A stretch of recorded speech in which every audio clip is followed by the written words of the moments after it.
మీ business ఏదైనా మీ ఊర్లో promotion చేయాలంటే అది సుమన్ టీవీతోనే సాధ్యం. ఇప్పుడే సంప్రదించండి.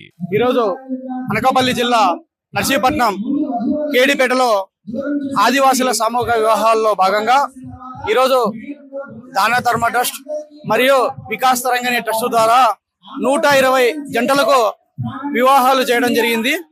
అందులో భాగంగా ఈరోజు చిన్నజీఆర్ స్వామి గారు ఇక్కడికి వచ్చి వారి చేతుల మీదుగా బంగారు తాలిబొట్లు వారికి జంటలకు ఇవ్వడం జరిగింది.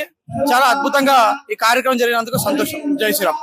ఇంతమంది వేల మంది భక్తుల మధ్య పవిత్ర వాతావరణంలో వివాహాన్ని జరుపుకుంటున్నారు. బయట జరిగేటప్పుడు ఏదో పెద్ద పెద్ద బ్యాండ్ మేళాలు పెట్టి ఎవరు ఏం చేస్తున్నారో తెలియదు కూడా, అంతా గోలగోలుగా అయిపోతుంది.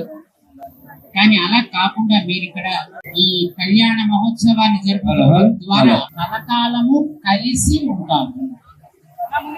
జీవితం అన్నప్పుడు కష్టాలు వస్తాయి, సుఖాలు వస్తాయి. అవి నదిలో సాగే తరంగాలు లాంటివి. కష్టం వస్తే ఎప్పుడు కష్టమే ఉండదు, సుఖం వస్తే ఎప్పుడు అలా సుఖంగానూ ఉండదు.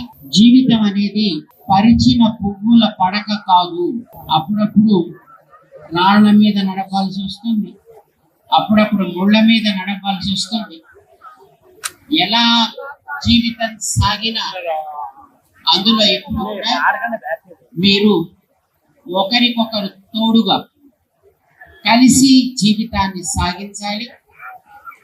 మధ్యలో ఎందరో మనకి వస్తారు, వెడతారు, అని చివరి దాకా కలిసి ఉండాల్సిన వాళ్ళు మేమిద్దరు. కనుక బయట వాళ్ళ మాటలు పట్టించుకుని మన జీవితాన్ని మనం కష్టాల పాలు చేసుకోకుండా ఒకరి మీద ఒకరు విశ్వాసంతో, పరిపూర్ణమైనటువంటి నమ్మకంతో మనం ధర్మం కోసం కలిసి జీవించాలి. ధర్మం కోసమే సంతానాన్ని కనాలి, ధర్మం కోసమనే వాళ్ళని మంచిగా పెంచాలి. ఏదో పిల్లల్ని పెంచి ఎక్కడికో విదేశాలకి పంపడం కాదు. మన దేశం కోసం, మన ధర్మం కోసం జీవించగలిగేటట్టుగా వాళ్ళని మీరు తయారు చేయాలి. అలా తయారు చేయడం కోసం కలిసి ఉండాలి. ఇది మీరు సంకల్పం చేసుకోవాల్సింది. ఇప్పుడు మీరు కలిగిన సంతానం వాళ్ళు పెరిగి పెద్దవాళ్ళు అయిన తర్వాత మళ్ళీ వాళ్ళ మానాన వాళ్ళు వెళ్ళిపోతారు. ఆ తర్వాత కూడా మిగిలేది మీ ఇద్దరే.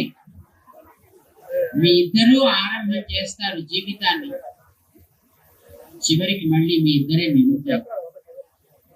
ఒకరికొకరు కష్టాలు వచ్చినా సుఖాలు వచ్చినా తోడు ఉండాలి, కలిసిమెలిసి జీవించాలి, ఒకరినొకరు అర్థం చేసుకోవాలి.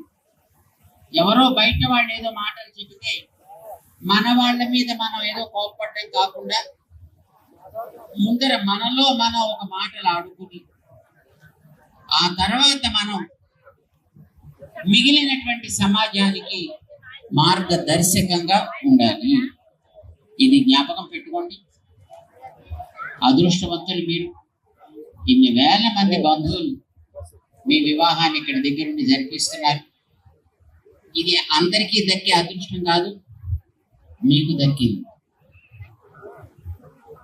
మీ తల్లి తండ్రి మీ దగ్గర ఉండి మీకు వివాహాలు జరిపించారు ఇప్పుడు చాలా మందికి.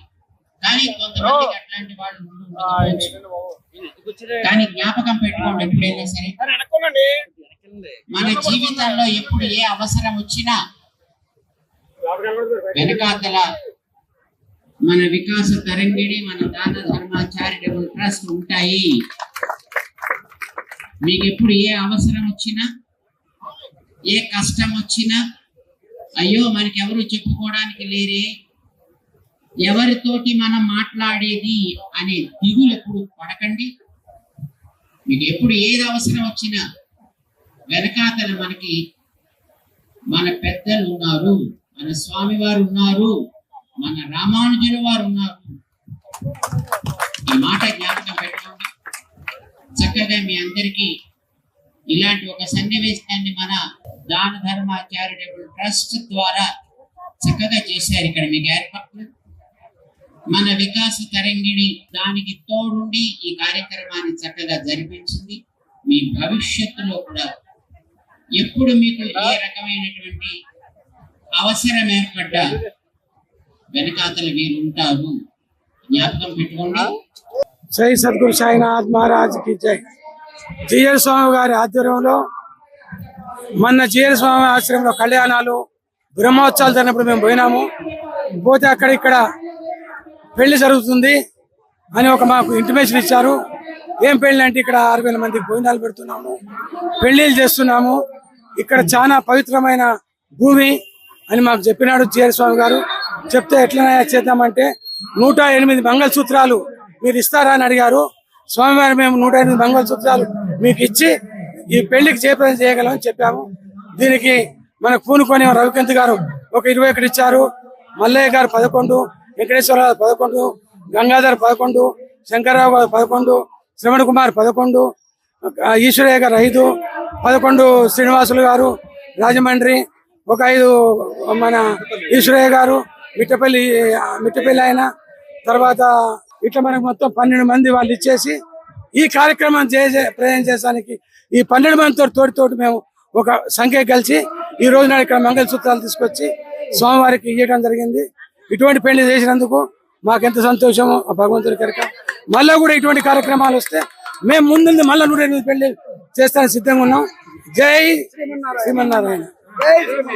నా పేరు మల్లయ్య, దిల్సుఖ్నగర్ సాయిబాబా సంస్థాన్ చైర్మన్, ప్రసన్నాంజనేయ స్వామి టెంపుల్ ఎక్స్ చైర్మన్ ని. దాన ధర్మ చారిటబుల్ ట్రస్ట్ మరియు వికాస తారంగిణి సంయుక్త పర్యవేక్షణలో ఆధ్వర్యంలో ఈరోజు ఇక్కడ 120 మంది జంటలకు సామూహికంగా వివాహ కార్యక్రమాలు జరిపించడం జరిగింది. మన చిన్నజీయర్ స్వామి గారు శ్రీ త్రిదండి శ్రీమన్నారాయణ రామానుజ చిన్నజీయర్ స్వామి వారి ప్రత్యేక పర్యవేక్షణలో ఈ 120 మంది జంటలకి కూడా ఈరోజు వివాహ కార్యక్రమాలు సామూహికంగా నిర్వహించడం జరిగింది. ఎంతో ప్రతిష్టాత్మకంగా ఈ యొక్క కార్యక్రమం మన అల్లూరు జిల్లాలో అనకాపల్లి జిల్లా మరియు అల్లూరు జిల్లాల్లో ఉన్నటువంటి ఈ జంటలందరికీ కూడా తాళిబొట్లు, అలాగే వివాహ ఖర్చులు, అలాగే భోజన సదుపాయాలు, వచ్చిన వారందరికీ కూడా ప్రత్యేక సదుపాయాలతో చాలా చక్కగా ఈ జేఆర్ స్వామి వారి ఆధ్వర్యంలో, ఈ రామానుజాచార్యుల వారి ఆధ్వర్యంలో ఈ యొక్క వివాహ కార్యక్రమాలు చాలా చక్కగా జరిగాయి. హిందూ ధర్మ పరిరక్షణకే జరుగుతున్నటువంటి ఇటువంటి కార్యక్రమాలని ఎంతైనా మనం ప్రశంసించాల్సిన అవసరం ఉంది. అలాగే ఇటువంటి కార్యక్రమాలు ఇంకా ముందు చాలా జరగాలని కూడా కోరుకోవాల్సి వస్తుంది. ఇప్పుడు దాకా ఏజెన్సీలో ఇటువంటి పెద్ద కార్యక్రమం ఇప్పుడు దాకా జరగలేదు. ఇదే చాలా పెద్ద కార్యక్రమంగా చెప్పుకోవాల్సిన అవసరం ఉంది. మనం తలుచుకుంటే ఏమైనా చేయగలమని మళ్ళీ నిరూపించుకోవడానికి ఇది ఒక ఉదాహరణగా కూడా జరుగుతుంది. చాలా చక్కగా జరిగింది. ఇటువంటి కార్యక్రమాలు ఏ రకమైన లోటుపాట్లు లేకుండా ఇంతటి చక్కని కార్యక్రమం జరిగింది. చాలా సంతోషం. జై శ్రీమన్నారాయణ. జై జై శ్రీమన్నారాయణ. పెద్దలు గౌరవనీయులు స్వామి గారు వారి బృందం ఈవేళ కన్నుల పండగగా నేను 68 సంవత్సరాలు ఎన్నో పెళ్లి చూశాను. ఇంత నిండుగా ఇంతమంది గంటలతో పెళ్లి చేయడం చాలా కన్నుల పండుగగా ఉంది. నేను రాత్రి స్వామి గారిని కలిసినప్పుడు వారు మాట అన్నారు, అది నేను ఎప్పుడూ అనుకోలేని మాట. మా రాజకీయ నాయకులు 4 నోటట వచ్చి రాని మాట. అది ఏ మాట అన్నారంటే ఆశ్చర్యపోయాను. పాత్రి గారు అందరూ పెళ్లి చేసుకుంటారు, వైభవంగా చేసుకుంటారు, కోట్లు ఖర్చు పెట్టి లక్షలు ఖర్చు పెట్టి చేసుకుంటారు. కానీ ట్రైబుల్లో ఉన్న పెళ్లి కూతురు పెళ్లి కొడుకు వాళ్ళకి ఆశలు ఉంటాయి కదా, వాళ్ళు మంచి పెళ్లి చేసుకోవాలి, బాగా చేసుకోవాలనుకుంటారు కదా. కానీ అది చేసుకోలేని స్తోమత లేదు, చేసుకునే స్తోమత లేదు. అటువంటి వారికి సమాజంలో మిగతా వారి మాదిరిగా మాకు బ్రహ్మాండంగా పెళ్లి జరిగాయి. ఆయన ఒక ఆత్మస్థైర్యాన్ని కల్పించాలని ఉద్దేశంతో ఈ కార్యక్రమం పెట్టిన స్వామి గారు అంటే నిజంగా కాళ్ళకి అందరూ కూడా నమస్కారం పెట్టవలసిన అవసరం. నేను ఒక మాట అంటాను, మీరు అందరూ కూడా అది ఎక్కువ మాట్లాడే టైం కూడా లేదు. మీ అందరికీ ఒక మాట అంటాను, పెళ్లి కొడుకు పెళ్లి కూతురికి మీరు ఎన్ని కోట్లు ఖర్చు పెడితే ఇటువంటి పెళ్లి దొరుకుతుంది, ఇప్పుడు పెద్దల ఆశీర్వాదం దొరుకుతుంది, ఇంతమంది కళ్ళూరు పండుగ చూసే అవకాశం దొరుకుతుంది. మరి మీరు అంత అదృష్టవంతులు కదా. వారు కోరుకుంటారు ఆఖరిని ఒక మాట అన్నారు, మీరు ఆనందంగా ఉండాలి, మీ కుటుంబం ఆనందంగా ఉండాలి, మీకు పుట్టబోయే పిల్లలు కూడా ఈ సమాజానికి పనికొచ్చేలా ఉండాలి, అది నా కోరిక అన్నారు. అంటే మీరు అందరూ కూడా ఆదర్శంగా ఉండండి. చూస్తున్నాం వచ్చి పెళ్లిళ్ళు, పెళ్లి తాళి కట్టిన తర్వాత కొంత కలపట్లేదు. అటువంటి పరిస్థితి రాకూడదు. మన హిందూ ధర్మం, సనాతన ధర్మం, పెళ్లికి ఒక మంచి సాంప్రదాయం ఉంది. పెళ్లి అంటే మన జీవితంలో ఒక అదృష్టమైన రోజు. అంటే మీరు అందరూ కూడా భార్యాభర్తలు అన్యోన్యంగా ఉండండి, మంచి పిల్లలు కనండి, వారి దేశానికి ఉపయోగపడేలాగా తీర్చిదిద్దమని చెప్పి కోరుకుంటూ ఇటువంటి కార్యక్రమం చేసినటువంటి స్వామి గారికి, మరి ఈ కార్యక్రమాన్ని సహకరిస్తున్న పెద్దలు చాలా మంది నాకు చెప్పారు స్వామి గారు, వాళ్ళందరికీ కూడా నా తరపున పాదాభివందనం చేస్తూ ఆ దేవుడు అందరికీ కూడా ఆశీస్సులు